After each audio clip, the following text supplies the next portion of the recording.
माझे नाव अंजली नामदेव राठोड, वर्ग 10वी अ, श्रीमंत सिंह विद्यालय, शाळा शेवगाव. प्रश्न पहिला. ह्या सिद्धांतानुसार विश्वातील प्रत्येक वस्तू इतर प्रत्येक वस्तूला ठराविक बलाने आकर्षित करते. हे बल एकमेकांना आकर्षित करणाऱ्या वस्तूच्या वस्तुमानाच्या गुणाकाराशी योजतानाकृती असते. प्रश्न तिसरा. परावर्तित दुर्बीण तयार करणारे पहिले शास्त्रज्ञ न्यूटन हे होते. प्रश्न तिसरा. अभिकेंद्रीय बल म्हणजे काय? वर्तुळाकार कक्षेत फिरणाऱ्या कोणत्याही वस्तूवर वर्तुळाच्या दिशेने बल प्रयुक्त होत असेल त्या बलास अभिकेंद्रीय बल असे म्हणतात. प्रश्न चौथा. टिंबटिंब म्हणजे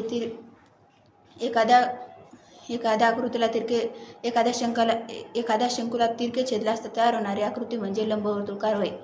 प्रश्न पाचवा. ग्रहाची कक्षा ही एका टिंबटिंब असून एका नाभीवर असते. ग्रहाची कक्षा ही लंबवर्तुळाकार असून सूर्याच्या एका नाभीवर असते.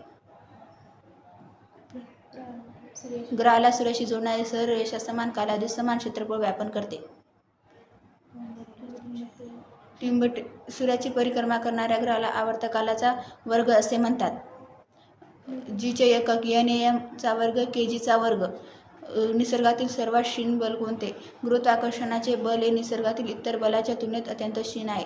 ग्रहाचे गतीचे नियम कोणी शोधून काढले? ग्रहाचे गतीचे नियम सर आयझॅक न्यूटन यांनी शोधून काढले. जीचे मूल्य सर्वप्रथम हेनरी कॅनोडेशन या शास्त्रज्ञाने लावले. काय त्याच्यावरचा प्रश्न? जीचे मूल्य सर्वप्रथम हेनरी कॅनोडेशन या शास्त्रज्ञाने लावले. सूर्य व ग्रह यामधील टिंबटिंब बल सूर्याच्या परिभ्रमणास कारणीभूत असतो. सूर्य व ग्रह यामधील अभिकेंद्रीय बल हे सूर्याच्या परिभ्रमणास कारणीभूत असतो. जीचे SI एकक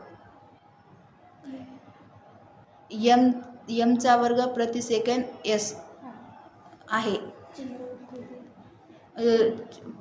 पृथ्वीभोवती कृत्रिम उपग्रह का फिरतात? पृथ्वी त्यांना स्वतःकडे आकर्षित